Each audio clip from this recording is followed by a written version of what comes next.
ಎಲ್ಲರಿಗೂ ನಮಸ್ಕಾರ ಹಾಗೂ ಜೋಕರ್ ಸ್ಪೀಕ್ಸ್ ಪಾಲಿಟಿಕ್ಸ್ ಯೂಟ್ಯೂಬ್ ಚಾನಲ್ಗೆ ಸ್ವಾಗತ ಸುಸ್ವಾಗತ.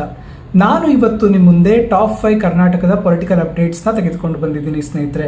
ಅದರಲ್ಲಿ ಮೊದಲನೇ ಟಾಪ್ ಪೊಲಿಟಿಕಲ್ ಅಪ್ಡೇಟ್ ಯಾವುದಪ್ಪ ಅಂದರೆ ಬಾನು ಮುಸ್ತಾಕ್ ಅವರ ಬಗ್ಗೆ. ಹೌದು ಸ್ನೇಹಿತರೆ, ನಿಮಗೆಲ್ಲ ಗೊತ್ತಿರೋ ಹಾಗೆ ವಿಶ್ವವಿಖ್ಯಾತ ಮೈಸೂರು ದಸರಾ ಆರಂಭ ಆಗೋದಕ್ಕೆ ಇನ್ನೇನು ಕೆಲವೇ ಕ್ಷಣಗಳು ಬಾಕಿ ಉಳಿದಿವೆ. ಆಗ ನಮ್ಮ CM ಸಿದ್ದರಾಮಯ್ಯ ಅವರು ಒಂದು ಘೋಷಣೆಯನ್ನು ಮಾಡ್ತಾರೆ. ಈ ಬಾರಿಯ ವಿಶ್ವವಿಖ್ಯಾತ ಮೈಸೂರು ದಸರಾನ ಉದ್ಘಾಟನೆ ಮಾಡುವುದು ಬಾನು ಮುಸ್ತಾಕ್ ಅವರು. ಈ ಬೂಕರ್ ಪ್ರಶಸ್ತಿ ವಿಜೇತೆ ಬಾನು ಮುಸ್ತಾಕ್ ಅವರು ಈ ಬಾರಿಯ ಮೈಸೂರು ದಸರಾವನ್ನ ಉದ್ಘಾಟನೆಯನ್ನು ಮಾಡಲಿದ್ದಾರೆ ಅಂತ ಅವರು ಘೋಷಣೆ ಮಾಡಿದ್ರು. ಅವತ್ತಿಂದ ಇಲ್ಲಿಯವರೆಗೂ BJP ಹಾಗೂ ಇತರ ಹಿಂದೂ ಪರ ಹೋರಾಟಗಾರರು ಇದನ್ನ ವಿರುದ್ಧ ಕಿಡಿಯನ ಕಾರ್ತಾನೆ ಬಂದಿದ್ದಾರೆ. ಇದಕ್ಕೆ ಸ್ವತಃ ಬಾನು ಮುಸ್ತಾಕ್ ಅವರೇ ಒಂದು ಪ್ರತಿಕ್ರಿಯೆಯನ್ನು ನೀಡಿದ್ದಾರೆ. ಅವ್ರು ಏನಂತ ಹೇಳ್ತಿದ್ದಾರೆ ಅಂದರೆ, ನಾನು ಬಳಸುವಂತಹ ಕನ್ನಡವನ್ನು ನೀವು ಬಳಸಿ, ನಾನು ಕನ್ನಡದನ್ನು ಪ್ರೀತಿ ಮಾಡಿದಷ್ಟು ನೀವು ಪ್ರೀತಿಸಿ. ನಾನು ಕನ್ನಡವನ್ನು ಎಲ್ಲಿಗೆ ತೆಗೆದುಕೊಂಡು ಹೋಗಿದ್ದೀನಿ ಅಂದರೆ ಅಂತಾರಾಷ್ಟ್ರೀಯ ದೇಶಗಳಲ್ಲಿ ಕನ್ನಡದ ಕುರಿತು ಮಾತನಾಡುವಂತೆ ನಾನು ಮಾಡಿದ್ದೇನೆ. ಇದೆಲ್ಲ ನೀವು ಮಾಡಿ ನನ್ನ ವಿರುದ್ಧ ಟೀಕೆ ಮಾಡಿದ್ರೆ ಸರಿ ಹೋಗುತ್ತೆ. ಇಲ್ಲ ಅಂದರೆ ಯಾವುದೇ ನೀವು ಟೀಕೆ ಮಾಡಿದರೂ ಕೂಡ ನಿಮಗೆ ಅರ್ಹತೆ ಇರುವುದಿಲ್ಲ, ಯಾವುದೇ ಸ್ಪಷ್ಟನೆ ಇರೋದಿಲ್ಲ ಅಂತ ಅವರು ಈ ಸಂದರ್ಭದಲ್ಲಿ ತಿಳಿಸಿದ್ದಾರೆ. ಅಷ್ಟೇ ಅಲ್ಲದೆ ಅವ್ರು ಏನಂತ ಹೇಳ್ತಿದ್ದಾರೆ ಅಂದರೆ, CM ಸಿದ್ದರಾಮಯ್ಯ ಅವರು ಇದನ್ನು ಅನೌನ್ಸ್ ಮಾಡಿದಾಗ ನಾನು ಹೊರದೇಶದಲ್ಲಿದ್ದೆ. ನನ್ನ ಸ್ನೇಹಿತೆ ನನಗೆ ಈ ವಿಚಾರವನ್ನು ತಿಳಿಸಿದ್ರು. ನನಗೆ ಇದು ಅಪಾರವಾದ ಸಂತಸವನ್ನು ತಂದುಕೊಟ್ಟಿದೆ. ಅಷ್ಟೇ ಅಲ್ಲದೆ ನನ್ನ ಸ್ನೇಹಿತೆ ಆಗಿರುವಂತಹ ಮೈಸೂರಿನ ವೀಣಾ ಅವರು ಕೂಡ ಇದರ ಬಗ್ಗೆ ದೇವರಲ್ಲಿ ಪ್ರಾರ್ಥನೆಯನ್ನು ಮಾಡಿಕೊಂಡಿದ್ದಾರಂತೆ. ಅಂದರೆ ಬೂಕರ್ ಪ್ರಶಸ್ತಿ ನಮಗೆ ಸಿಗಲಿ ಅಂತ ನನ್ನ ಹೆಸರು ಟಾಪ್ ಲಿಸ್ಟಲ್ಲಿ ಹೋದಾಗ ಚಾಮುಂಡೇಶ್ವರಿಯಲ್ಲಿ ಹರಕೆಯನ್ನು ಮಾಡ್ಕೊಂಡಿದ್ರಂತೆ. ಕಳೆದ ಬಾರಿ ನಾನು ಮೈಸೂರಿಗೆ ಹೋಗಿದ್ದಾಗೂ ಕೂಡ ನಮ್ಮ ಸ್ನೇಹಿತೆ ಮೀನಾ ಅವರು ಚಾಮುಂಡಿ ಬೆಟ್ಟಕ್ಕೆ ಹೋಗಿ ಹರಕೆಯನ್ನು ಈಡೇರಿಸೋಣ ಬಾ ಅಂತ ಕರೆದಾಗೂ ಕೂಡ ನನಗೆ ಸಮಯ ಆಗಿರಲಿಲ್ಲ. ಈಗ ಸ್ವತಃ ಚಾಮುಂಡೇಶ್ವರಿ ತಾಯಿಯೇ ನನ್ನನ್ನು ಅಲ್ಲಿಗೆ ಬರಮಾಡಿಕೊಳ್ತಿದ್ದಾರೆ ಅಂತ ಅವರು ಈ ಸಂದರ್ಭದಲ್ಲಿ ತಿಳಿಸಿದ್ದಾರೆ ಸ್ನೇಹಿತರೆ. ಇನ್ನು ಈ ಹೊತ್ತಿನ ಎರಡನೇ ಪೊಲಿಟಿಕಲ್ ಅಪ್ಡೇಟ್ ಏನಪ್ಪಾ ಅಂದರೆ, BJPಯ ರಾಜ್ಯಾಧ್ಯಕ್ಷ BY ವಿಜಯೇಂದ್ರ ಅವರು DK ಶಿವಕುಮಾರ್ ಅವರ ವಿರುದ್ಧ ಕಿಡಿಯನ್ನು ಕಾರಿದ್ದಾರೆ ಸ್ನೇಹಿತರೆ. ಹೌದು, ನಿಮಗೆಲ್ಲ ಗೊತ್ತಿರೋ ಹಾಗೆ DK ಶಿವಕುಮಾರ್ ಅವರು ಈ ಚಾಮುಂಡಿ ಬೆಟ್ಟದಲ್ಲಿ ಅಥವಾ ಈ ಚಾಮುಂಡಿ ತಾಯಿ ಮೈಸೂರು ದಸರಾದ ಉದ್ಘಾಟನೆಯನ್ನು ಮಾಡೋದಕ್ಕೆ ಬಾನು ಮುಸ್ತಾಕ್ ಬೇಡ ಅನ್ನುವಂತಹ BJPಯವರ ಹಾಗೂ ಹಿಂದೂ ಪರ ಸಂಘಟನೆಗಳ ವಿರುದ್ಧ DK ಶಿವಕುಮಾರ್ ಅವರು ಕಿಡಿಕಾರಿದ್ರು. ಅವರೇನಂತ ಹೇಳಿದ್ರು ಅಂದರೆ, ಈ ಚಾಮುಂಡಿ ಬೆಟ್ಟ ಅಥವಾ ಮೈಸೂರು ದಸರಾ ಅನ್ನೋದು ಯಾವುದೇ ಒಂದು ಧರ್ಮಕ್ಕೆ ಸೀಮಿತವಾಗಿಲ್ಲ, ಎಲ್ಲ ಧರ್ಮದವರು ಕೂಡ ಅಲ್ಲಿ ಹೋಗಿ ಬರ್ತಾರೆ. ಇದು ಹಿಂದೂಗಳ ಆಸ್ತಿಯಲ್ಲ ಅಂತ ಅವರು ಹೇಳಿದರು. ಇದಕ್ಕೆ ಖಡಕ್ಕಾಗಿ ಉತ್ತರವನ್ನು ನೀಡಿರುವಂತಹ BY ವಿಜಯೇಂದ್ರ ಅವರು ಏನಂತ ತಿಳಿಸಿದ್ದಾರೆ ಅಂದರೆ, DK ಶಿವಕುಮಾರ್ ಅವರೇ, ನಿಮ್ಮ ಪಕ್ಷದಲ್ಲಿ ಆಗಿರುವಂತಹ ತೊಂದರೆಯಿಂದಾಗಿ ನೀವು ಈ ಚಾಮುಂಡೇಶ್ವರಿಯ ಹೆಸರನ್ನು ಬಳಸ್ಕೊಳ್ಬೇಡಿ. ತಾಯಿ ಚಾಮುಂಡೇಶ್ವರಿಯ ವಿಷಯಕ್ಕೆ ಬಂದರೆ ನೀವು ಭಸ್ಮವಾಗಿ ಹೋಗ್ತೀರಾ ಅಂತ ಅವರು ತಿಳಿಸಿದ್ದಾರೆ. ಅಷ್ಟೇ ಅಲ್ಲದೆ ಅವ್ರು ಏನಂತ ಹೇಳ್ತಿದ್ದಾರೆ ಅಂದರೆ, ಈ ಹಿಂದೂ ಪರ ದೇವಸ್ಥಾನಗಳನ್ನ ವಿರುದ್ಧ ಮಾತನಾಡಿ ನೀವು ಅಪಪ್ರಚಾರವನ್ನು ಮಾಡ್ತಿದ್ದೀರಿ. ಮೈಸಾಸುರ ಮರ್ದಿನಿ ಆಗಿರುವಂತಹ ಚಾಮುಂಡೇಶ್ವರಿ ತಾಯಿ ನಿಮ್ಮನ್ನು ಮರ್ದನ ಮಾಡೋದೇ ಬಿಡೋದಿಲ್ಲ.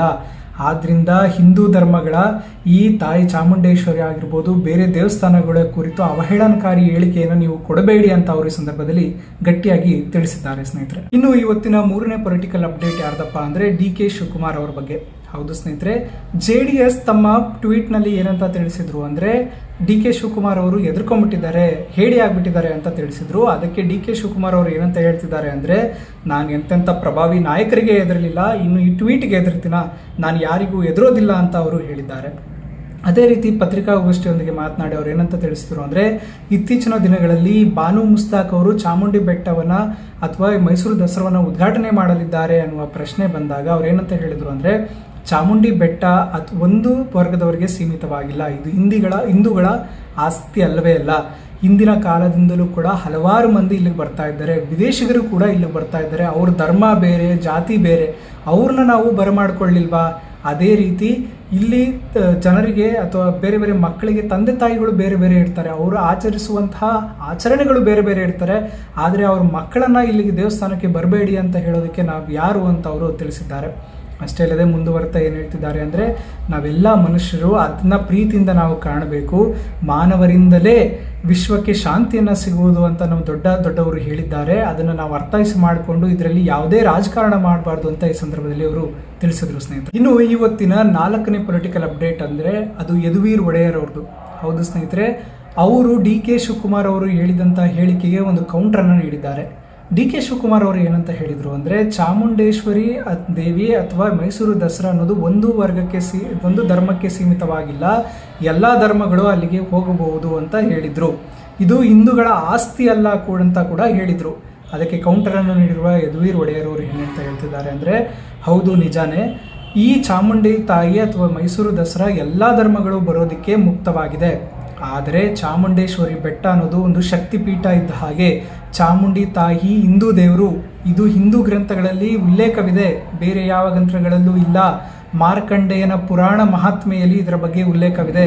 ಇಂದಿಗೂ ಸಹ ಪ್ರತಿನಿತ್ಯ ಚಾಮುಂಡೇಶ್ವರಿಗೆ ಪೂಜೆ ನಡೆಯುತ್ತಿರುವುದು ಹಿಂದೂ ಸಂಪ್ರದಾಯದಂತೆಯೇ ಅಂತ ಅವರು ತಿಳಿಸಿದ್ದಾರೆ.